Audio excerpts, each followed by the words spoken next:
Sejam todos muito bem-vindos.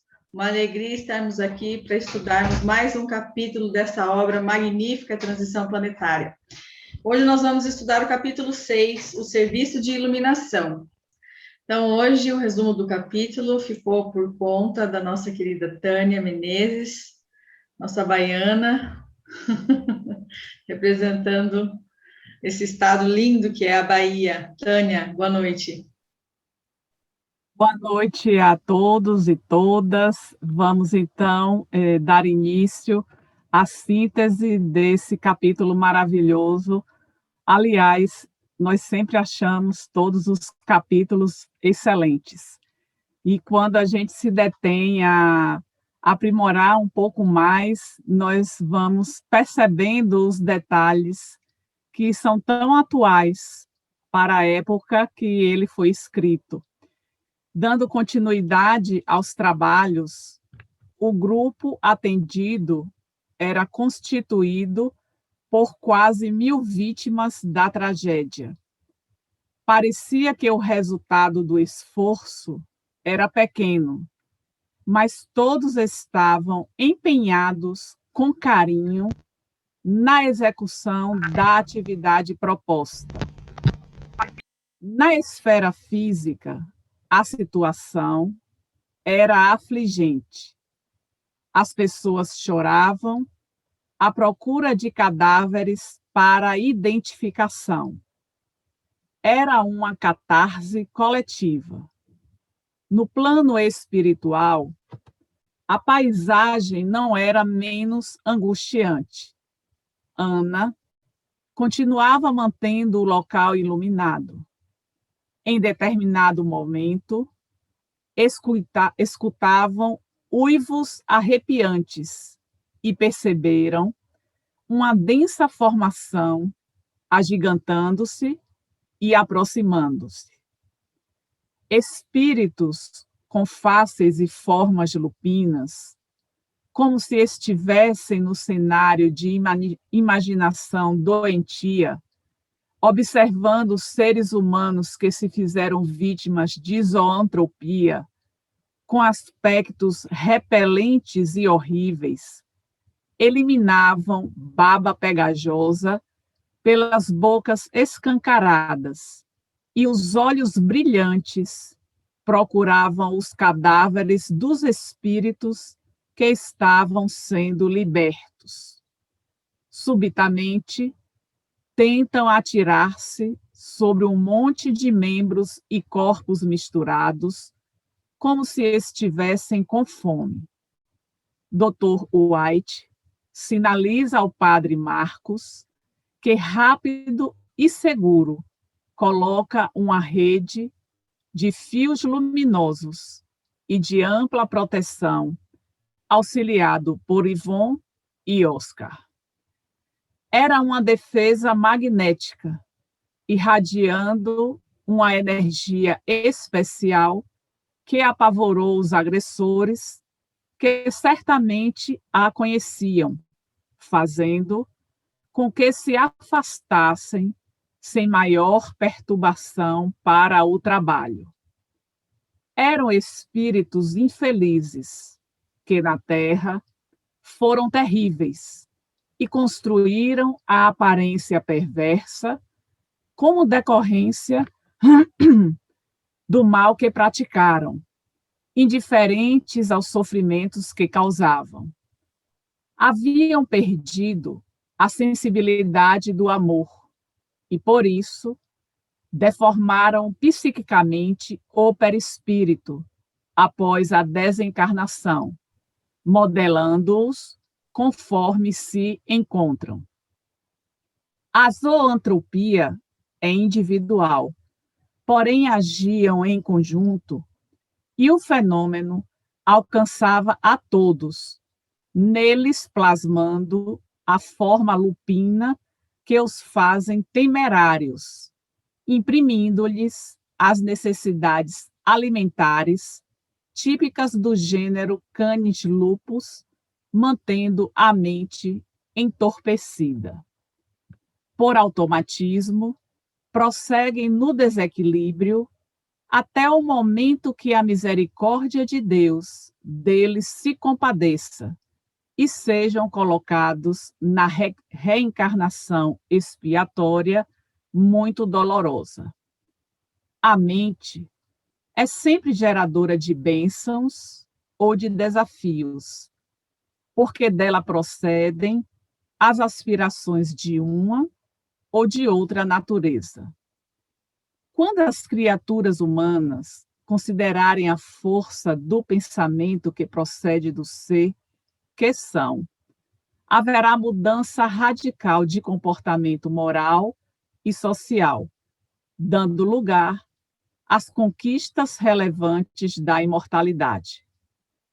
No campo das comunicações na Terra, muitos multiplicadores de opinião sintonizam com entidades inferiores que o submetem às suas aberrações durante o sono, imprimindo profundamente no cerne de cada ser uma devassidão, o desvario, a degradação moral. Quando acordam, recordam as experiências viciosas e estimulam seus seguidores, cada vez mais, ao sexo estimulado pelo uso de drogas alucinógenas e álcool. Não é surpresa o gosto dos jovens por músicas de sentido infeliz nas festas de procedência primária e sensualidade, com perversão dos sentimentos e o estímulo à violência, rebeldia, agressividade. São adversários do contexto, em vez de desenvolverem os valores dignificantes para melhorá-lo. Mergulham nas paixões mais vis, tornando pior para eles mesmos e para os outros os dias que se seguem. Ainda muito pouco ocorre a contribuição da responsabilidade do dever. Essa tarefa libertadora cabe à educação da nova geração, a fim de que sejam criados novos hábitos de convivência e comunicação saudável, dando lugar ao desenvolvimento de forças vivas do bem, inatas em todos nós. Os assistentes viam as paisagens decorrentes das condutas arbitrárias transformadas em sofrimento demorado, que será modificada pelo amor em momento oportuno. Aquelas regiões eram escolhidas por turistas de diversos países europeus, especialmente nórdicos e americanos, para os prazeres do corpo, sem qualquer compromisso com as belezas das paisagens.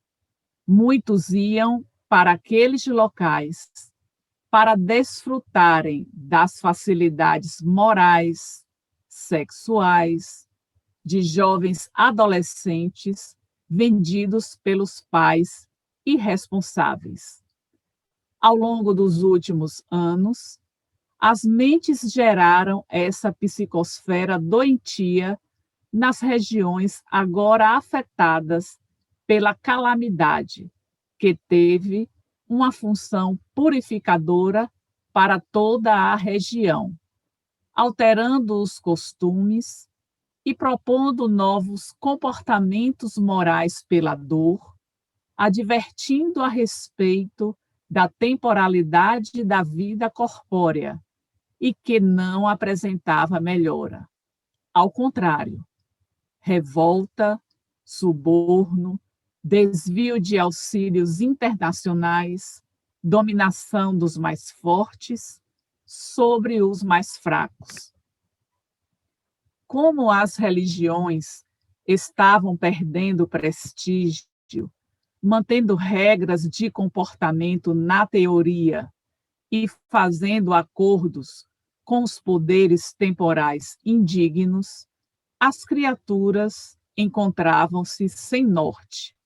O que importava era o dinheiro fácil. Como faz falta a presença de Jesus no mundo, assim como dos seus embaixadores. As suas propostas, ricas de ternura e de esperança, de consolo e de amor, ainda não conseguiram penetrar realmente nos seus seguidores, menos ainda naqueles que não o conhecem, dando lugar às loucuras do imediatismo, do desgaste emocional e moral nos jogos dos desejos. A iluminação espiritual é trabalho que exige abnegação e devotamento, compensado através da paz que proporciona e da alegria de viver. Abdu, suavemente iluminado, continuava recitando ao Corão. Em meio às aflições, destaca-se uma mulher à procura da mãe, gritando o seu nome, tentando desembaraçar-se do corpo, sem conseguir, pois era fortemente ligada ao corpo. Filomeno, ao chegar perto, percebeu o drama vivido, quando ela atendia a mãe enferma e a onda arrancou-lhe a casa do solo. A morte de ambas foi imediata e logo despertou entre as ruínas. Na escuridão densa, surgiu a mãezinha liberta do corpo físico e lúcida, assistida por nobre amigo desencarnado, ajudando-a a acercar-se da filha alucinada, abraçando-a. A jovem, com aquela presença, acalmou e adormeceu. As doces vibrações da mãe e seu nível espiritual irradiavam-se, invadindo o organismo perispiritual da filha, que foi conduzida a outra esfera. O trabalho prosseguia sem cessar. Este foi, então, o resumo que nós fizemos deste capítulo 6. Excelente, Tânia, muito obrigada. A gente ainda percebe o quanto não avançamos moralmente desde o tsunami, né? Porque há notícias de que naquela região ainda permanecem os mesmos costumes, a mesma onda mental, enfim. Por isso, talvez que nós estejamos vivenciando a pandemia atualmente, né? Muito bem. Agora nós convidamos a Vânia para fazer os aprofundamentos do capítulo e, na sequência, o Victor. Vânia, boa noite. Boa noite, Xi, boa noite, Laudes, boa noite a todos os queridos amigos. Nós escolhemos falar sobre licantropia e zoantropia, que são citados tanto nesse livro, como no livro anterior que nós estudamos, como em outras várias obras de Manuel Filomeno de Miranda e outros espíritos. Desculpe. Martins Peralva, no livro Estudando a Mediunidade, no capítulo 35, ele diz que licantropia é o fenômeno pelo qual espíritos pervertidos no crime atuam sobre antigos comparsas, encarnados ou desencarnados, fazendo-os assumir atitudes idênticas à de certos animais. Interessante que nós encontramos na Revista Espírita de Allan Kardec, de novembro de 1865, um assunto desses que nós estamos estudando. é denominada a mensagem como um novo Nabucodonosor. A mensagem é longa e muitíssimo interessante. Conta o caso de dois irmãos. E a gente, então, recomenda a leitura, porque aqui não vai dar tempo da gente contar a história. Fazendo um resumão, Allan Kardec diz que um correspondente da Revista Espírita de Charkov, na Rússia, hoje Polônia, escreve a ele pedindo se o espiritismo poderia lançar alguma luz sobre um fato que permanecia inexplicável. Ele conta sobre um jovem parente dele que havia 20 anos após a morte do seu irmão, que assumiu comportamentos estranhos, parecido com animais. Para se ter uma ideia, ele não se vestia mais, ficava nu, ficava à porta de sua choupana, mesmo que a família tinha recursos, ele foi viver num galinheiro, sob ventos fortes e o frio de 30 graus negativos da Rússia.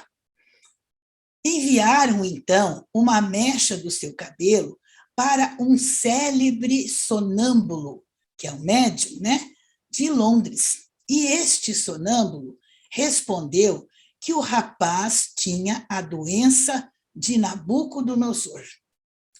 Como nós sabemos, Nabucodonosor foi um rei muito cruel da Babilônia, que viveu cerca de 540 anos antes de Cristo, cujo relato nós vamos encontrar no Antigo Testamento, no livro de Daniel, em que foi lançada a sorte sobre ele, que durou 7 anos. Ele foi expulso do meio dos seres humanos e começou a comer capim como os bois, e foi também adquirindo formas animalescas. Kardec lê esse relato longo do correspondente na Sociedade Espírita de Paris, no dia 13 de outubro de 1865, e vai comentar. O sonâmbulo de Londres disse que é a doença de Nabucodonosor. Mas o que é essa doença? A história desse rei não é uma lenda? É possível que um homem se transforme em animal? Ele vai receber, então, 3 comunicações. Nós vamos aqui colocar a comunicação do espírito guia desses 2 irmãos, o que havia morrido e o que havia se transformado. Esse guia vai escrever, através de médium, o seguinte: esses 2 seres espiam as consequências de ações criminosas de uma outra existência. Eles cometeram diversos delitos, formaram uma coligação temível contra a sociedade, fizeram um pacto, prometeram jamais se traírem nem se abandonarem. No entanto, pela ação da providência, o mais terrível desencarnou e o outro, que ficou, deveria segui-lo, através da morte, talvez, do suicídio, mas não o fez. O seu irmão, desencarnado, como não pudesse matá-lo materialmente, matou-o moralmente, cercando-o de uma obsessão cruel. Escreve mais. O sonâmbulo de Londres, diz esse guia espiritual, que afirmou ser a doença de Nabucodonosor, não estava tão longe da verdade, porque Nabucodonosor não era outro senão um obsidiado que se persuadia ter sido mudado em animal. Veja que interessante, desde os tempos imemoriais nós temos esse fenômeno. Nos livros de André Luiz também constam vários casos, através da mediunidade de Chico Xavier, lógico, né? E nós destacamos aqui 2 livros apenas, né? Entre outros. O livro Libertação, que vai trazer o caso de uma mulher desencarnada, que vira uma loba por indução, e no livro Nos Domínios da Mediunidade, que vai trazer o caso de uma mulher encarnada, que assume aspectos lupinos. E Hermínio de Miranda escolhemos para escrever mais sobre o que ele fala, porque Hermínio Miranda lidava com esses espíritos. Ele tinha um trabalho excepcional, e até porque Hermínio Miranda era muito amigo da Sueli, da nossa querida Sueli, ela gostava muito dele, participou de estudos com ele, de reuniões mediúnicas com ele, tinha-o como verdadeiro amigo. Então, nós trouxemos aqui em homenagem a ela também. Então, Hermínio Miranda, como nós sabemos, ele realizava sessões mediúnicas com uma equipe muito coesa e no atendimento a espíritos muito sofridos, muito endurecidos, criminosos, ele se utilizava da técnica desenvolvida muito bem por ele de regressão de memória. Muito bem. Então, ele vai explicar que o perispírito é o veículo das nossas emoções.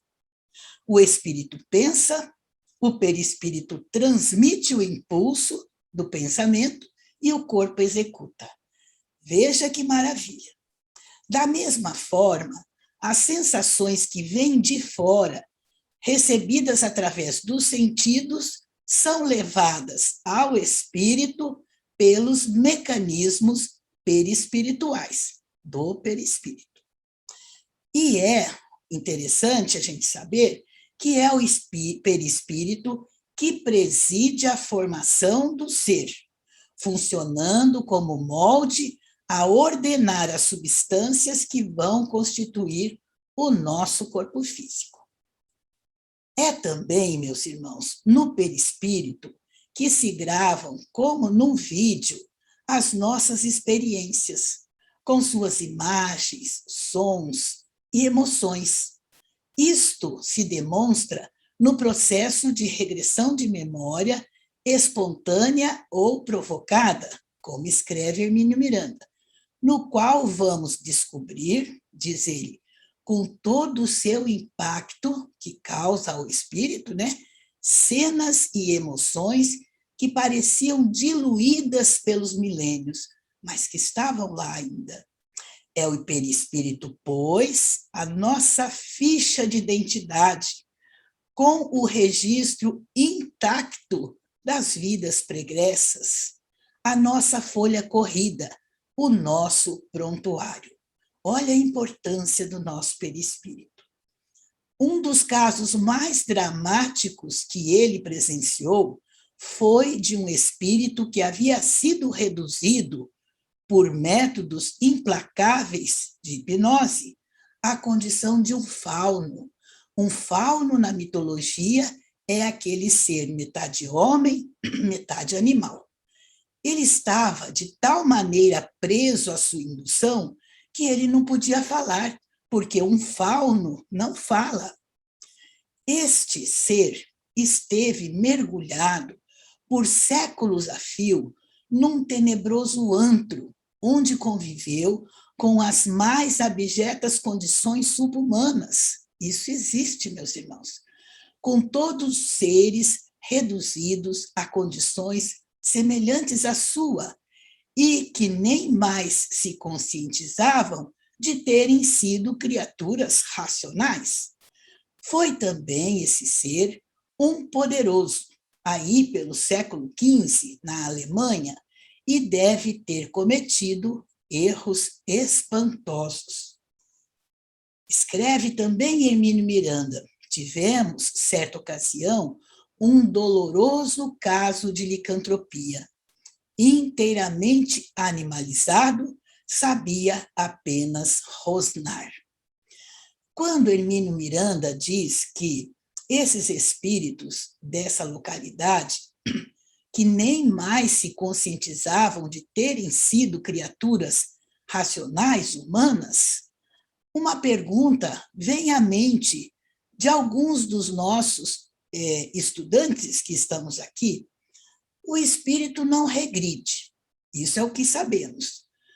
Como que ele vai se esquecer de que é um ser humano e fica reduzido àquela condição? Hermínio Miranda diz que, aparentemente, no caso desse espírito em curso, estava ele em estado de inconsciência total, mas no fundo do ser, ele preserva os valores imortais do espírito, com todas as aquisições feitas no rosário das vidas que já tinha vivido, pois na escala espiritual nada se perde em termos de aprendizado. É certo ainda que dívidas assim tão grandes e penosas como essa transformação em animais, essas características, né, somente podem ter sido assumidas em posições de relevo. E aí a gente fica pensando, quando a gente conversa com algumas pessoas e fala sobre reencarnação, elas logo dizem assim: quem será que eu fui? Isso aconteceu conosco também. E quem será que eu fui? Não, quem será que fomos nas centenas e milhares de vidas? Será que eu fui um rei? Será que eu fui uma rainha? Será que eu fui um general? Sempre essas posições, né? Ninguém quer ter sido escravo, lavrador e tudo mais. Só que, como escreve Hermínio Miranda, e é a pura verdade, essas dores, essas dívidas, somente podem ter sido assumidas em posições de relevo, nas quais houvesse oportunidade para oprimir o semelhante impunemente, sob a proteção da imunidade incontestáveis, enquanto autoridades. Não é que Deus nos castigue como um pai severo e frio, mas é que a nossa consciência exige de nós a reparação. Nos lembramos da questão 621 do Livro dos Espíritos. Onde está escrita a lei de Deus? Resposta: na consciência. A cada falta cometida, escreve Hermínio Miranda, assinamos uma promissória inexorável, que um dia vencerá e nos será apresentada para o pagamento. Se tivermos acumulado a moeda limpa do serviço ao próximo, teremos com o que pagar.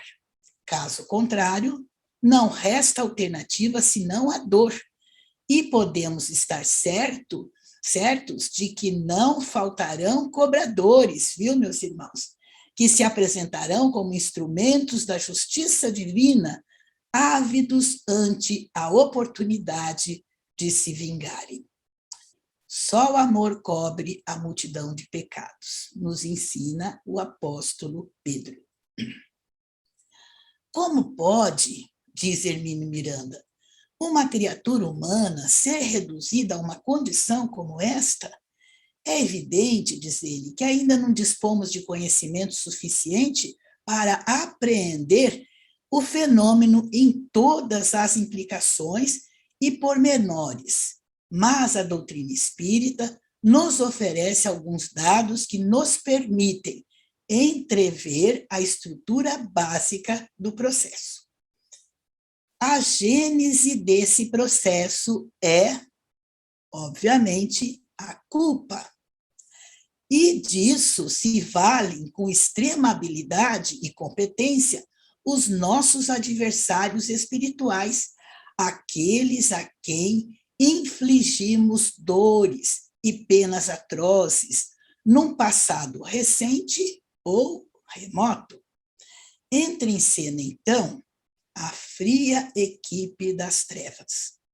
Se o caso comporta, digamos, a solução da deformação perispiritual, é encaminhado a competentes manipuladores da hipnose e do magnetismo, que imediatamente se aproximarão de suas vítimas, contra as quais nada têm, às vezes, pessoalmente, e iniciam um trabalho no campo fértil do endividamento, da culpa de cada um. Quem não deve à lei de Deus, não é mesmo? E aproveitamos, então, para responder uma pergunta de um querido amigo que nos enviou. Ele pergunta: poderiam detalhar sobre as diferenças entre a zoantropia individual e em grupo? Quem vai responder é a nossa querida Sueli, através do seu livro Nas Fronteiras da Nova Era. Ela vai dizer: no caso de zoantropia individual, é processada através da indução hipnótica, como nós vimos, de um espírito extremamente inferior que atua sobre um desencarnado ou de um encarnado, mergulhado em suas culpas, fraco e vulnerável, para escravizá-lo, dominando a sua mente, dando-lhe, então, o comando hipnótico para que se sinta de uma forma animalesca. Temos que ler os livros de André Luiz também. No caso de zoantropia em grupo, escreve Sueli, e como nos ensina o Dr. White, do livro que estamos estudando, esses espíritos continuam, um grupo aselvajado que laborava em conjunto. Escreve Sueli: este processo se dá em espíritos cuja mente está totalmente arraigada à maldade, à perversidade, mantendo ideias cristalizadas em crueldades extremas, e o que os leva, aos poucos, a uma transformação gradual do perispírito, que obedece ao padrão vibratório interior. Eles próprios, com a sua maldade, com as suas ideias cristalizadas em crueldade, vão transformando o seu perispírito em lobos, por exemplo, na forma lupina, eles mesmos, né? E, como escreve muito bem, como ensina Dr. White, eles perderam a sensibilidade do amor. Seria isso, desculpa o termo é meio pesado, mas a gente precisava entender. Muito obrigada, Gisele. Nós que agradecemos essa verdadeira aula, né? É realmente um tema que desperta a nossa curiosidade, porque, afinal de contas, quem sabe já nós não passamos por esse processo, né, no passado. Então, agora nós convidamos o Vitor para dar continuidade aos aprofundamentos. Boa noite, Vitor. Boa noite, amigos, boa noite, amigas. É com prazer que a gente retorna, né, às nossas reuniões de quartas-feiras, e conforme foi lido pela Tânia, pela nossa irmã Tânia, no seu resumo, ela vai falar, em certo momento, né, a respeito daqueles multiplicadores de opinião, e que, desdobrados pelo sono, vão se encontrar espiritualmente falando com entidades bestializadas, etc., que promovem todo aquele contingente de sofrimento ou de possibilidades para que esses multiplicadores de opinião verbalizassem o fruto desses encontros. Então, partindo desse princípio, pensei esse tema com relação à emancipação da alma, que é uma coisa interessante da gente estudar, e que muitas vezes a gente passa ao largo de uma reflexão bem mais em conta.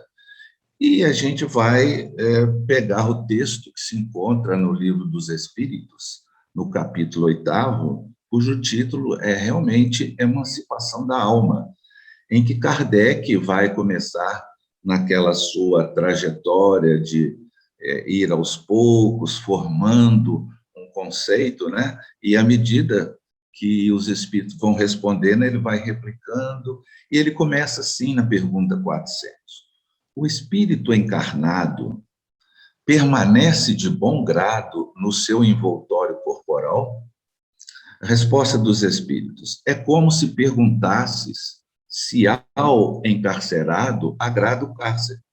O espírito encarnado aspira constantemente à sua libertação e tanto mais deseja ver-se livre do seu invólucro, quanto mais grosseiro é este. Então, o detalhe que a gente tem que prestar atenção aqui é que o espírito aspira constantemente à sua libertação. Pergunta 401. Durante o sono, a alma repousa como o corpo? Não, o espírito jamais está inativo. Durante o sono, afrouxam-se os laços que o prendem ao corpo, e não precisando este, o espírito, da sua presença, ele se lança pelo espaço e entra em relação mais direta com outros espíritos. Na 402 tem um trecho que os benfeitores vão narrar a seguinte situação: o sono liberta a alma parcialmente do corpo. Quando dorme, o homem se acha por algum tempo no estado em que fica permanente depois que morre. Tiveram sonos inteligentes os espíritos que, desencarnando, logo se desligam da matéria. Esses espíritos, que tiveram sonos inteligentes, que são um pouco mais evoluídos, quando dormem, eles vão para junto dos seres que lhes são superiores. Com estes espíritos superiores, viajam, conversam e se instruem. Trabalham mesmo em obras que se lhes deparam concluídas, quando volvem morrendo na Terra ao mundo espiritual. E isso com relação aos espíritos superiores. Pelo que respeita ao grande número de homens que, morrendo, têm que passar longas horas na perturbação, na incerteza de que tanto já vos falaram, esse tipo de espíritos, quando dormem, vão a mundos inferiores à Terra, onde os chamam velhas afeições, ou em busca de gozos, quiçá mais baixos do que os em que aqui tanto se deleitam. Vão beber doutrinas ainda mais vis, mais ignóbeis, mais funestas do que as que professam entre vós. É aí que a gente vai encaixar a fala que está no livro Transição Planetária. Não são poucos no campo das comunicações na Terra os decantados multiplicadores de opinião que sintonizam, é a questão que a gente está estudando da 400, 401 e 402. Esses multiplicadores, quando eles dormem,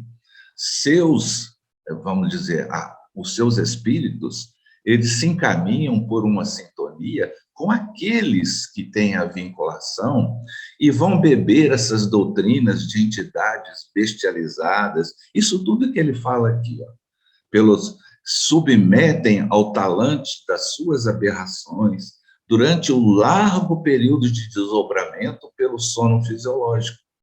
E fruto dessa interação entre espírito encarnado que dorme e vai encontrar com os desencarnados, que são piores do que eles imprimem no cerne desse espírito a devassidão, o desvario, a degradação moral. E quando eles retornam, fica fácil para eles imprimir, seja em fake news, seja em livros, seja na fala, seja nos atos, aquilo que eles vivenciaram e que fazem parte do cenário espiritual de cada um, devido às suas vivências viciosas. Quando nunca, também, não podemos esquecer, que eles assodam a questão do sexo, da luxúria, através também dos processos das drogas alucinógenas, do álcool, etc., etc. No livro Missionários da Luz, no capítulo 8º, intitulado No Plano dos Sonhos, o instrutor Alexandre, ele vai fazer uma palestra para encarnados que estudam a questão da mediunidade. E essa reunião vai se dar entre 2 da manhã e 4 horas da manhã, que é o período em que os estudantes da mediunidade que estão reencarnados, eles dormem, e a partir de 2 horas até as 4, eles vão frequentar um curso de mediunidade chamado Mediunidade e Psiquismo, que é orientado por esse instrutor Alexandre, que é o instrutor do livro Missionários da Luz. Só que essas aulas, elas são, assim, de um caráter tão interessante, porque elas trazem todo um conteúdo que os encarnados não teriam, mas que no desdobramento pelo sono, eles vão ter essa possibilidade, e quando eles retornarem à sua luta diária, eles vão poder, com mais proficiência, beneficiar o próximo, combater as suas imperfeições, os seus pensamentos ficam mais claros, os seus sentimentos serão mais elevados, as preces mais respeitosas e produtivas, enriquecendo sobremaneira o seu dia a dia. Vão ficar mais atilados, percebendo mais as nuances da vida. E uma hora, o instrutor Alexandre pergunta a um companheiro da reunião: ainda não chegaram todos? Perguntou. Aí o rapaz, não, o espírito, vamos dizer assim, que estava encarregado da resposta, ele fala: não, faltam 2 companheiros que ainda não chegaram. Falta o Vieira e o Marcondes. Aí o Alexandre fala: então, procura saber o que está acontecendo, porque daqui a pouco nós temos que começar a reunião. E o André Luiz fica muito interessado em seguir junto com esse emissário para verificar o que teria acontecido com esses 2. Mas nós vamos focalizar principalmente no Marcondes. Então, aqui eu vou repetir alguma coisa assim: ó. Visitemos o Marcondes, falou o espírito. Daí a 2 minutos, penetrávamos um apartamento privado. Todavia, o quadro era um quadro mais triste e constrangedor. Marcondes estava ali de fato mesmo, parcialmente desligado do corpo físico, que descansava com bonita aparência sob as conchas vendadas.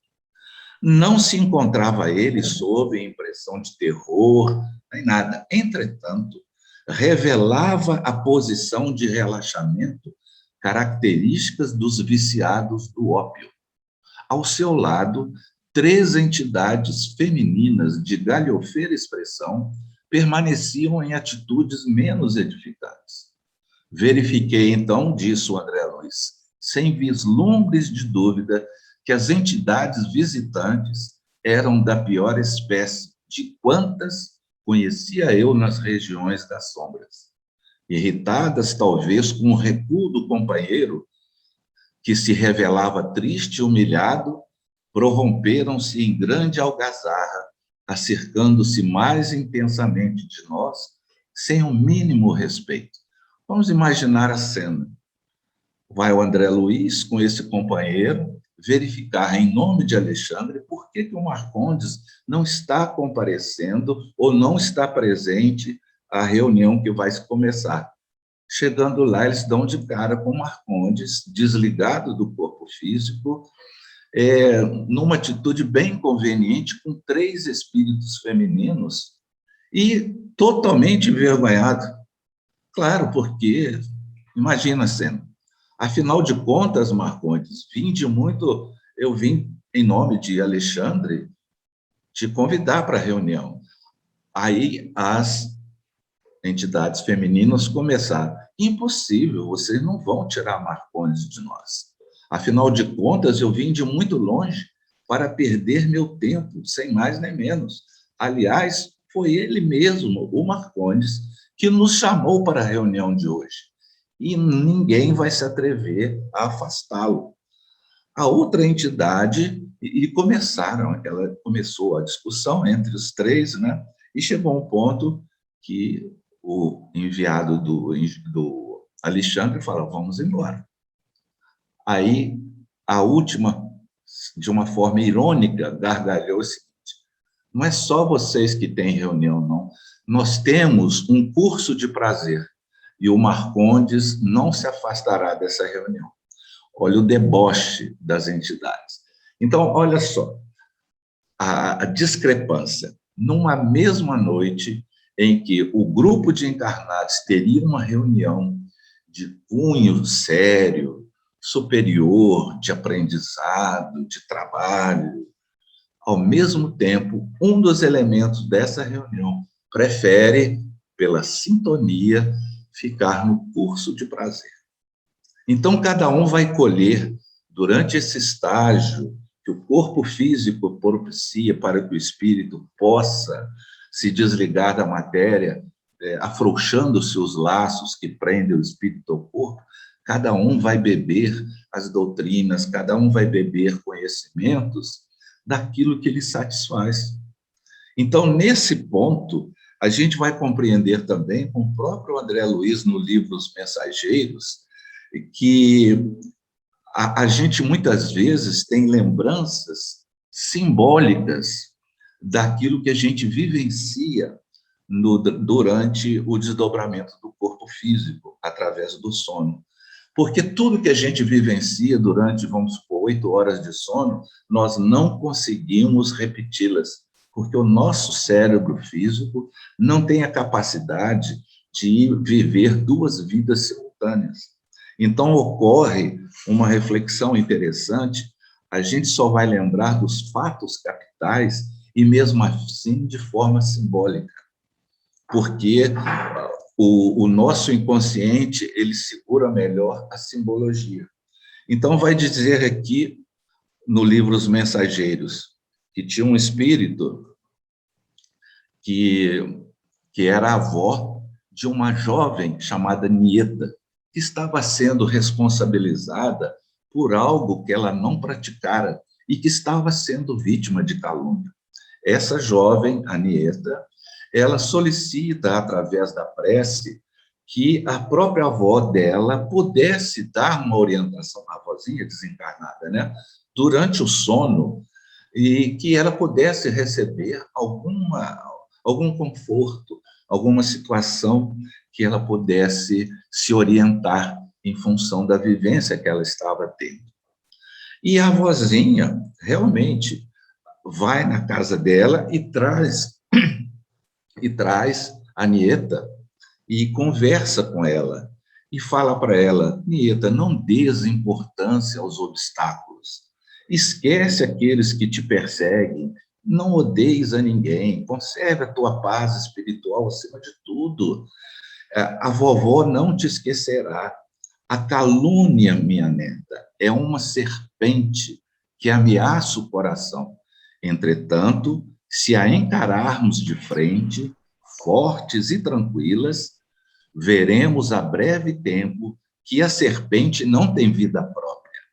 É uma víbora de brinquedo que vai se quebrar como vidro pelo impulso de nossas mãos. E vencido o espantalho, em lugar da serpente, teremos conosco a flor da virtude. Não temas, querida, não percas a sagrada oportunidade de testemunhar a compreensão de Jesus. André Luiz pergunta se a Nieta lembraria de tudo que a avó falou para ela. E o mentor, no caso o Aniceto, que está no livro Mensageiros, Mensageiros, em razão da diferença de grau evolutivo entre as duas, a Nieta, quando despertar, ela não vai se recordar das minúcias, mas vai se lembrar que sonhou com a avó e que viu uma cobra ameaçadora e que essa cobra se transformou numa serpente de vidro e que se quebrou ao impulso de suas mãos para se transformar numa flor muito perfumosa e que ela guarda a lembrança do cheiro dessa rosa até hoje. Então, aquilo que a gente vivenciou, a gente não traz sob a forma do conteúdo, muitas vezes, moral. A gente vai trazer impressões de calma, de afabilidade, de segurança, de confiança, ou então símbolos que não farão efeito porque eles não se concatenam. Daí é que muita gente tenta decifrar os sonhos através do relato das pessoas. Muito se dá valor também, na própria psicologia, aos sonhos recorrentes, etc. Mas isso é um capítulo que teria que ser estudado com mais profundidade e não cabe aqui nesse tema. O que importa é que, dependendo da nossa sintonia, que é o fator determinante das escolhas que nós fazemos para as companhias que desejamos. E André Luiz vai receber uma aula sobre isso, dizendo: André, cada mente vive na companhia que elege. Semelhante princípio prevalece para quem respira no corpo denso ou fora dele. No livro Libertação, quem disse fosse o Gubbio. Continua Gubbio ainda. Não mediste ainda, respondeu Gubbio, a extensão do intercâmbio entre encarnados e desencarnados. A determinadas horas da noite, 3/4 partes da população de cada um dos hemisférios da crosta terrestre se acham nas zonas de contato com o plano espiritual e, pela influência natural do sono, permanecem detidos nos círculos de baixa vibração, qual este em que nos movimentamos provisoriamente. Por aqui, André, muitas vezes se forjam dolorosos dramas que se desenrolam nos campos da carne. Grandes crimes têm nesses sítios inferiores as respectivas nascentes. E se não fosse o trabalho ativo e constante dos espíritos protetores que se desvelam pelos homens no labor sacrificial da caridade e da educação perseverante, acontecimentos mais trágicos estarreceriam as criaturas. Então, nós temos que estudar bastante para saber como que a gente aproveita essas horas, essas matrizes que nos subliminares que a gente traz, fruto desses encontros, porque nós não temos um padrão correto, nós temos sempre uma senoide, um dia nós estamos melhores, outros não. Então, dependendo da região em que a gente foi durante o sono, nós vamos trazer matrizes novas, boas ou más, dependendo das companhias que a gente elege. E, muitas vezes, essas matrizes vêm sob as formas de insights. Em determinado momento, elas surgem à zona consciencial e a gente relembra tudo aquilo que está em nós, fruto desses encontros, né? Outra coisa que depois, mas em outras ocasiões, a gente pode voltar, é o sono nas reuniões públicas e mediúnicas. Muita gente, quando vai à reunião pública, dorme, e quando a pessoa faz a prece final do assim seja, a pessoa acorda, lépida, fagueira, tudo mais, durante aquele período da reunião pública ou da reunião mediúnica, dorme.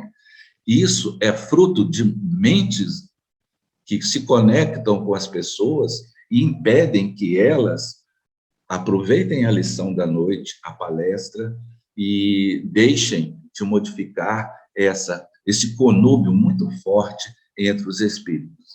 Então, qual é a única opção? É investir no progresso moral. E aqui o próprio Hermínio fala que a geração, somente o progresso moral pode assegurar aos homens a felicidade na Terra. Isso está na Gênese, no capítulo 18. A geração que desaparece levará seus erros, mas a geração que surge imprimirá ao mundo ascensional movimento no sentido do progresso moral. E aí a gente vai entender o que é moral, né? A regra da boa conduta, do discernimento entre o bem e o mal.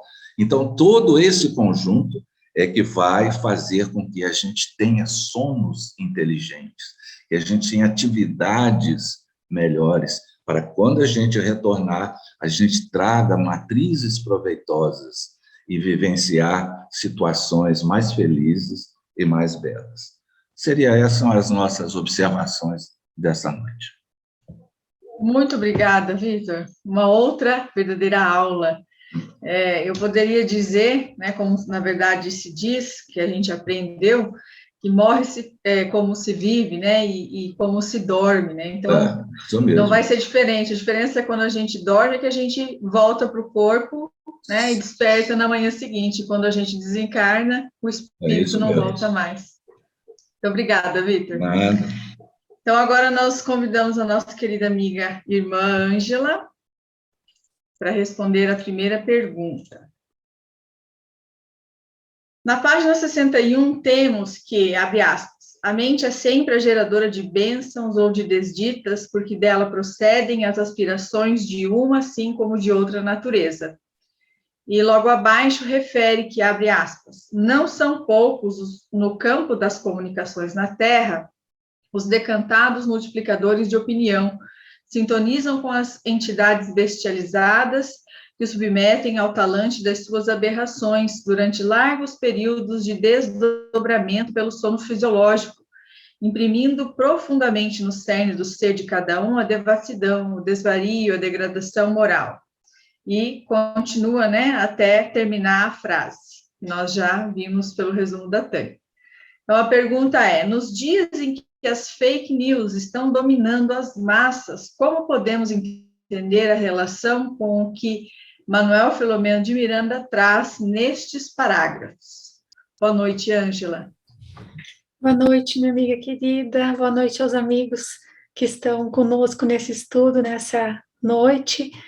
É uma alegria nós podermos ter a oportunidade, justamente depois que o Vitor já fez todo um apanhado aí sobre exatamente essa temática, nós tentarmos fazer uma abordagem vinculando aquilo que o Vitor também já nos trouxe, que foi extremamente oportuno. Então, a proposta para buscar refletir acerca dessa questão que foi trazida, ela vai ao encontro de uma fala que está na obra O Espiritismo na sua expressão mais simples e outros opúsculos de Kardec. Quando essa obra, que na verdade traz para nós alguns opúsculos que Kardec, à época, com o objetivo de divulgar, difundir de forma mais ampla a doutrina, construiu esses opúsculos e ofereceu por um preço muito módico à época para que as pessoas tivessem mais acesso ao conhecimento dos princípios da doutrina. E nós encontramos ali um trecho, um parágrafo que nos ajuda a iniciar essa reflexão que nós gostaríamos de trazer acerca dessas colocações.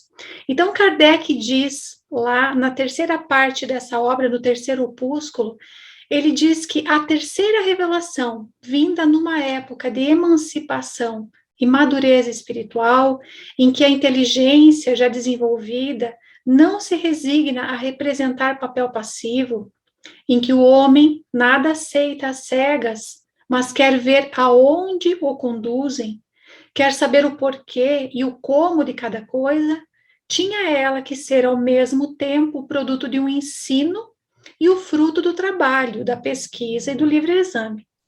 Os espíritos não ensinam senão justamente o que é mister para guiá-lo no caminho da verdade, mas abstém-se de revelar o que o homem pode descobrir por si mesmo, deixando-lhe o cuidado de discutir, verificar e submeter tudo ao cadinho da razão, deixando mesmo, muitas vezes, que adquire experiência à sua custa.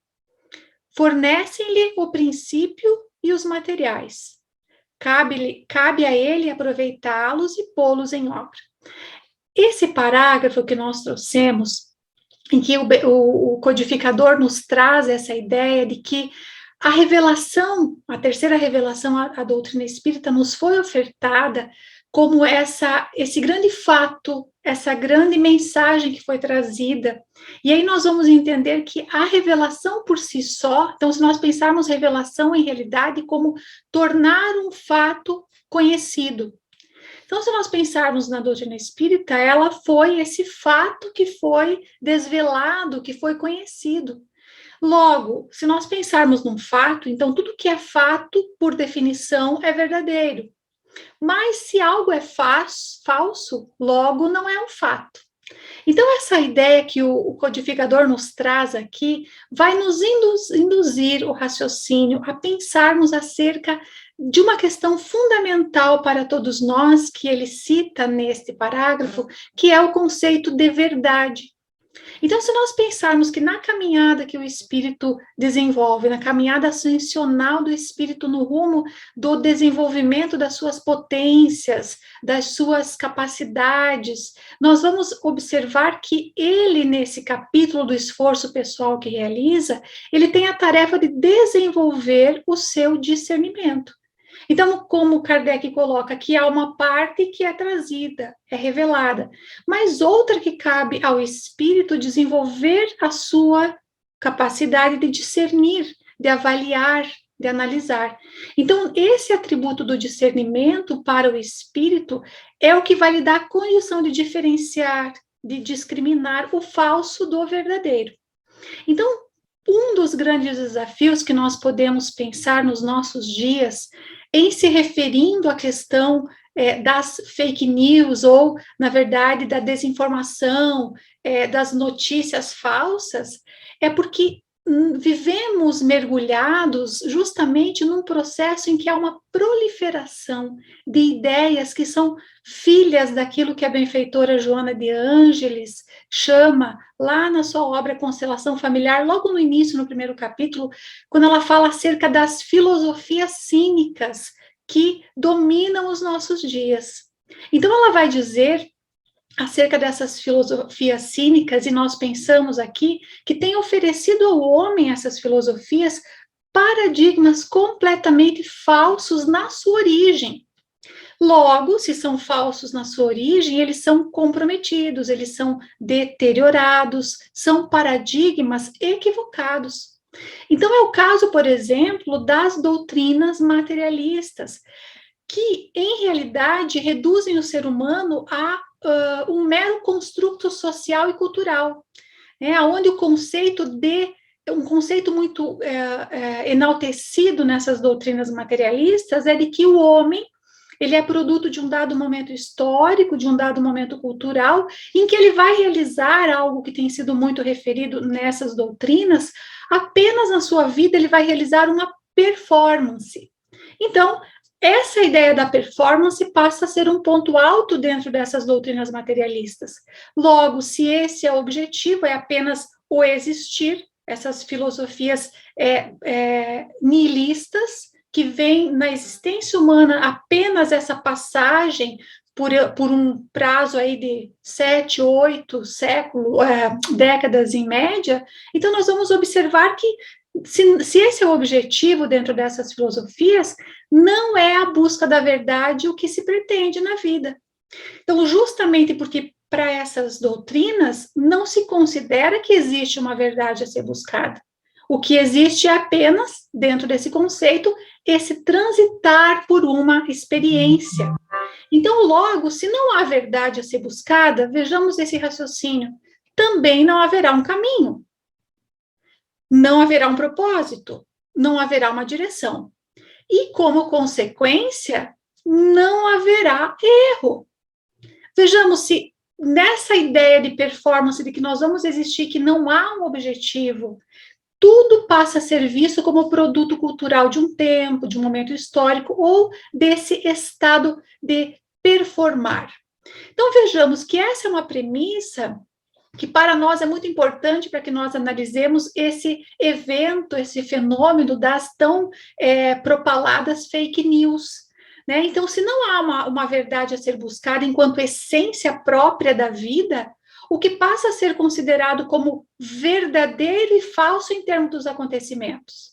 Então, se não há uma essência verdadeira, em termos de acontecimentos, também nós podemos questionar. Se tudo é relativo, então os fatos também passam a ser relativos a quem os olha. Também passa a ser relativo a quem os descreve. Passa a ser relativo a quanto o significado desses fatos.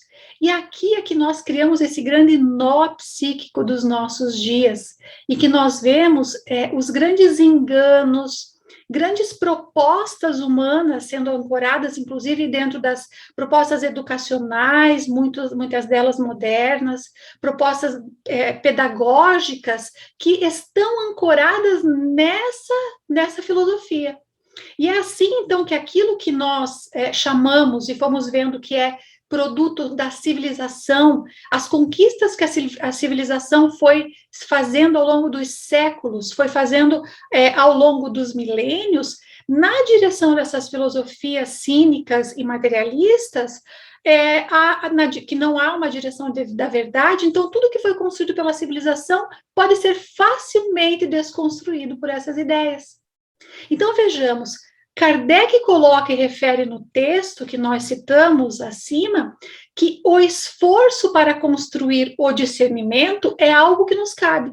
Então, vejamos, nós não temos como conter o avanço dessa desinformação, porque nós vivemos na era da informação, da era virtual, da informação que se dá de forma muito rápida.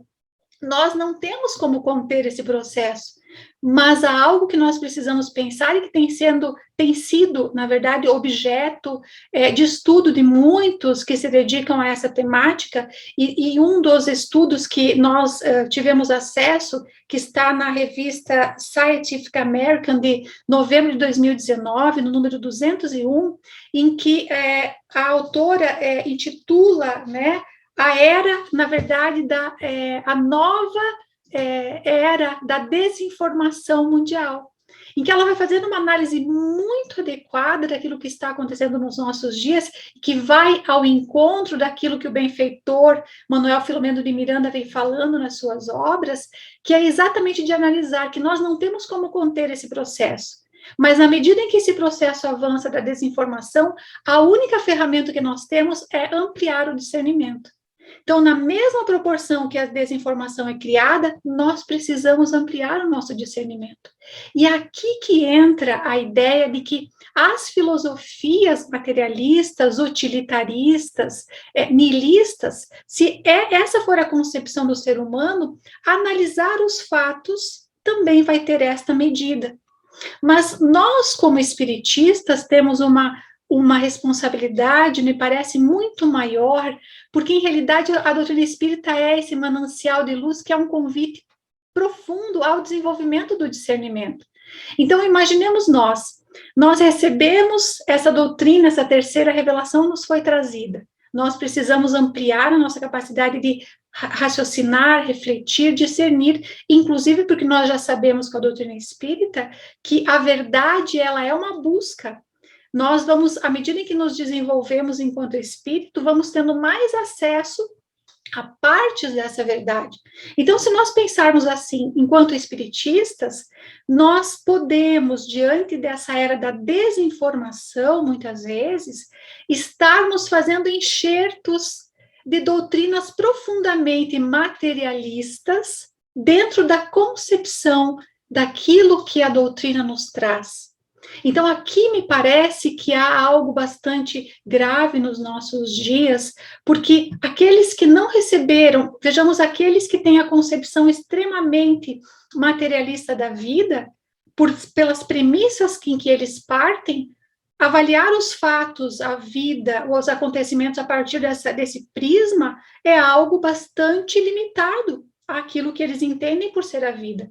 Mas nós, como espíritas, que sabemos a nossa realidade imortal, e aí aquilo que o nosso amigo Vitor colocou agora há pouco, a respeito da importância de nós entendermos que essas mentes, esses nossos irmãos equivocados que estão no plano espiritual e que tem o interesse de conduzir essas consciências, aprisionando-as e dirigindo a todas elas a vivenciar aquilo que os instintos mais básicos e mais vis propõem, nós também temos irmãos aqui encarnados que muitas vezes se vinculam às nossas propostas, às propostas espiritistas, mas que em nome de um falso progresso fazem uma tentativa de trazer para o seio da doutrina essa visão limitada e materialista. Vejamos que aqui nós precisamos ter uma reflexão muito importante, porque nós podemos estar fazendo aí um paralelo àqueles divulgadores de fake news doutrinárias. Então, é assim que nós vemos, muitas vezes, muitas pessoas tentando fazer com que se concilie a ideia da imortalidade com apenas entender a vida com os seus prazeres, a vida como um aqui e agora, como se não existissem consequências para aquilo tudo que nós fazemos. Então, quando nós vimos essa reflexão que foi trazida, e é o que nós gostaríamos de enaltecer nessa reflexão, é que aí precisamos lembrar da passagem do nosso Mestre Jesus, quando nos fala da parábola do joio e do trigo. Porque quantas ideias têm, na verdade, parecido progresso, mas não são?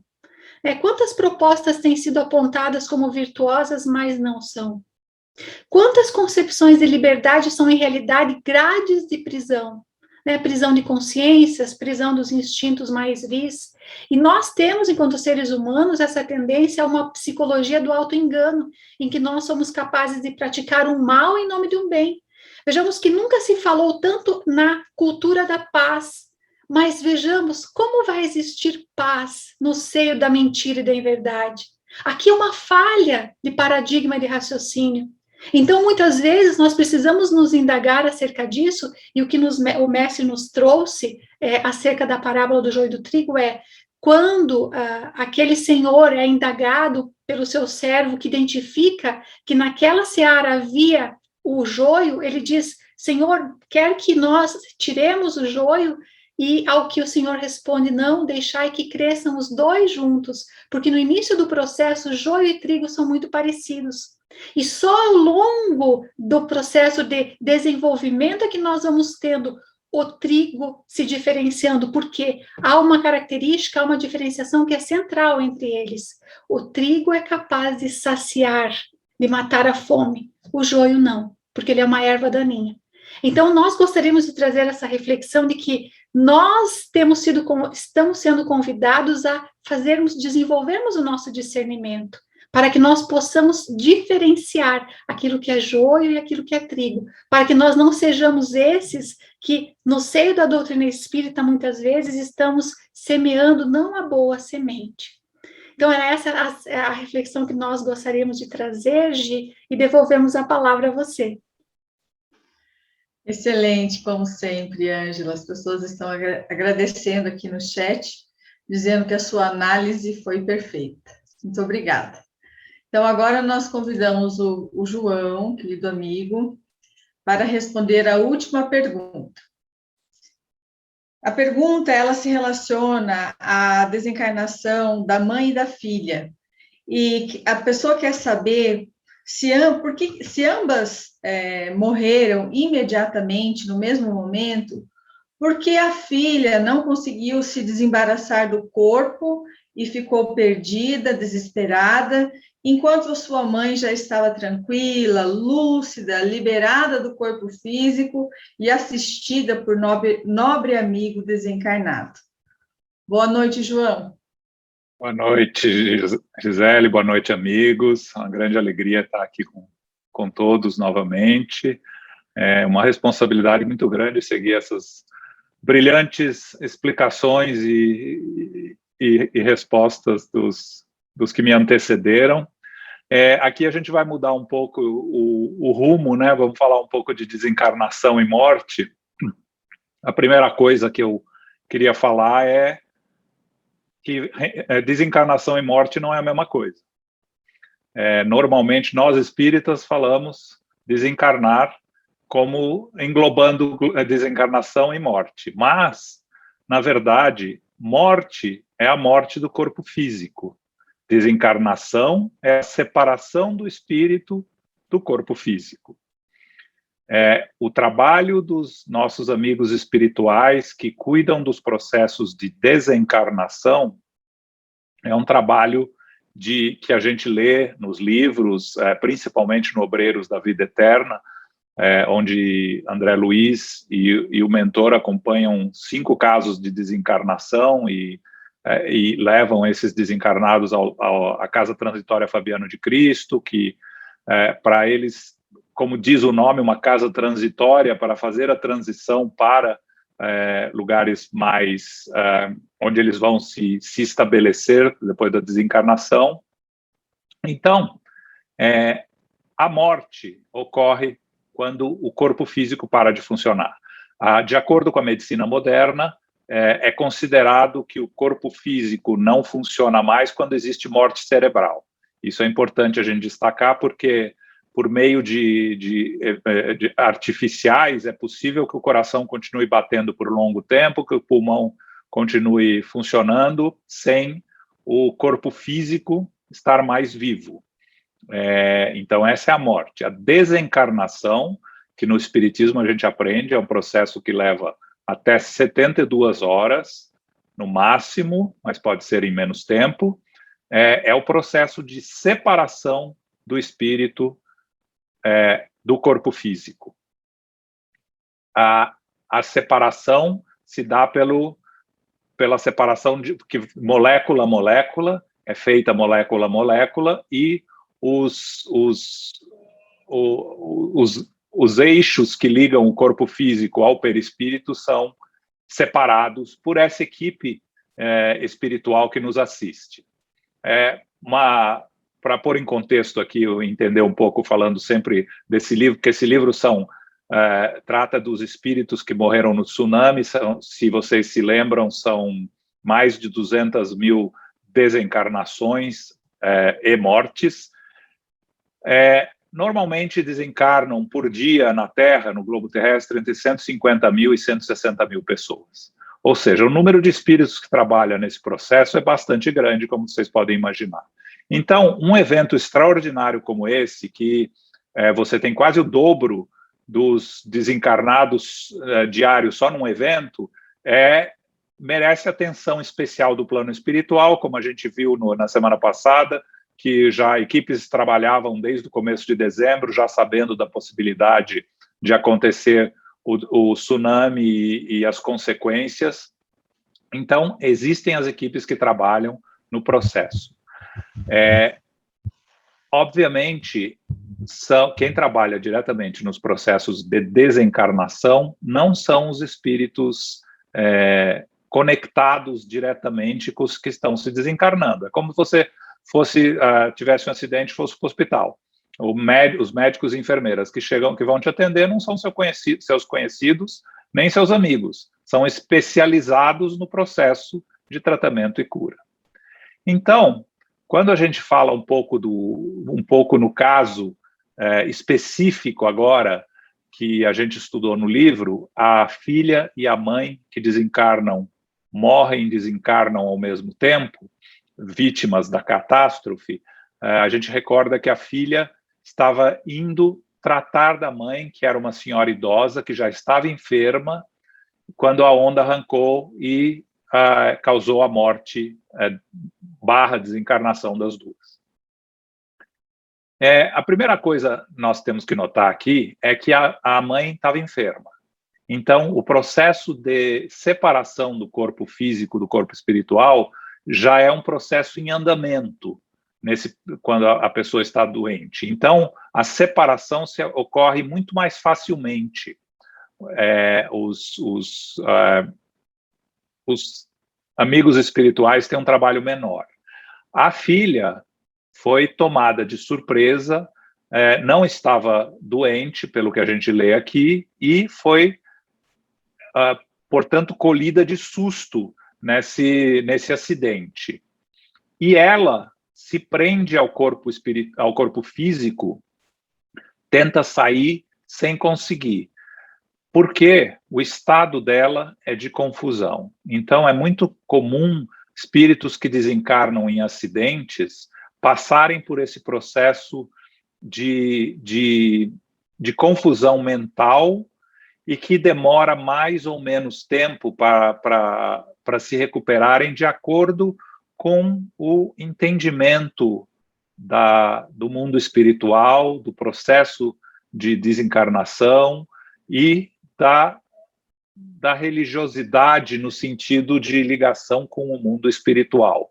Quanto mais ligado ao corpo material, quanto menos conhecimento do processo, mais difícil é essa separação.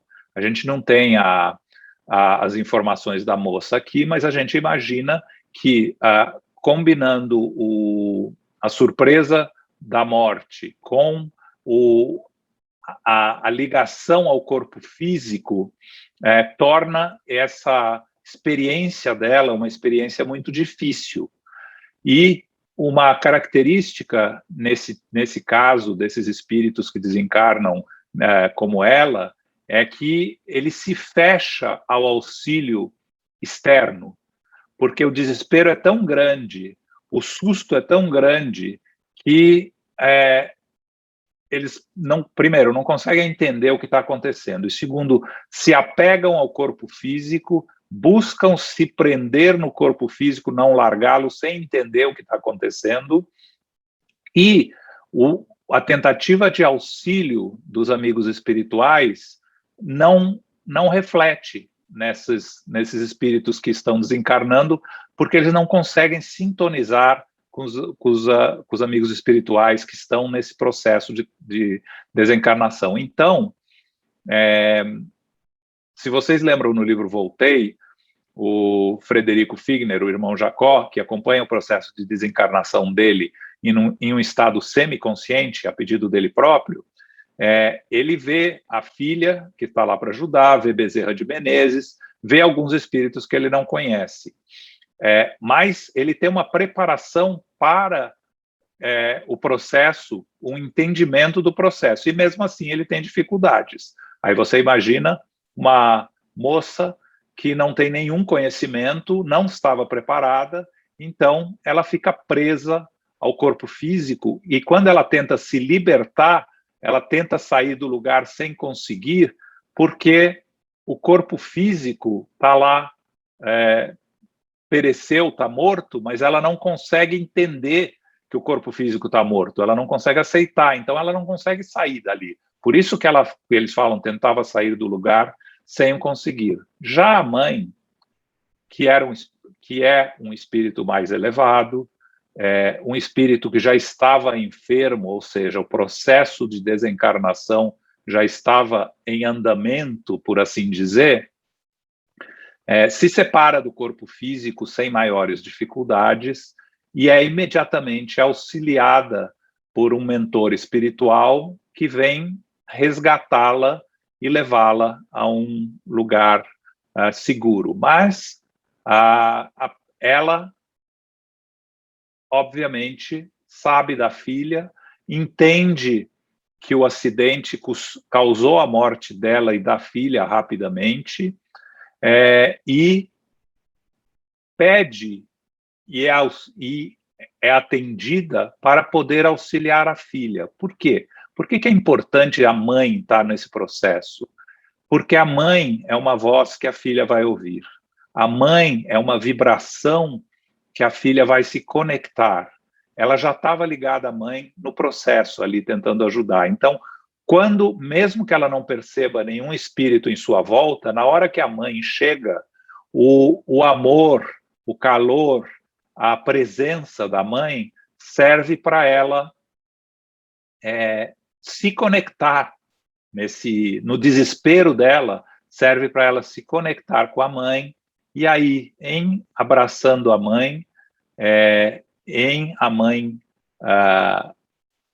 mãe começa a cantar, como eles falam aqui, uma doce melodia, que falava de esperança, alegria e reencontro, que provavelmente era uma melodia que a mãe usava quando a filha era pequena, uma melodia de talvez uma canção de ninar, ou talvez uma canção para pôr a filha para dormir, que dá um conforto e um relaxamento para a filha que acalma e permite ela ser auxiliada. Então, do mesma maneira que não existe nenhuma reencarnação igual a outra, não existe nenhuma desencarnação igual a outra. É necessário que nós, principalmente nós espíritas, nos instruamos e nos eduquemos para a nossa evolução intelectual e moral. Porque a evolução intelectual nos vai fazer nos preparar para esse evento que acontece a todos nós, quando da morte do nosso corpo físico e a nossa desencarnação, de estar preparado para raciocinar e entender o processo que está acontecendo. E a evolução moral e o nosso progresso moral, que nos é requerido pelo Espiritismo no nosso dia a dia, nos vai permitir ser auxiliado e se conectar com espíritos mais evoluídos, com os nossos entes queridos, que vão estar lá para auxiliar nesse processo. Então, a lição que fica aqui, entre a diferença das duas desencarnações, das duas mortes da mãe e da filha, é a preparação e o entendimento e a evolução moral que as duas têm no momento que isso acontece, e isso corresponde ao auxílio e ao pós-desencarne que a gente lê rapidamente nesse capítulo. Mas sempre importante lembrar que nunca estamos sozinhos. Sempre temos o auxílio dos nossos amigos espirituais, do nosso anjo da guarda, dos nossos espíritos amigos, protetores, espíritos amados. É só uma questão de nós nos prepararmos para nos conectar com eles quando chegar a nossa hora. Tá bom? Obrigado a todos pela atenção. Nós que agradecemos, João. Muito interessante mesmo essas questões, as pessoas comentando no chat, porque são pertinentes à nossa vida, né? A vida de cada um de nós. E que esses estudos, esses esclarecimentos nos sirvam realmente para que possamos despertar para agir enquanto é tempo, né? Mudar a nossa rota de vida ou mantermos na nossa rota, né, do bem.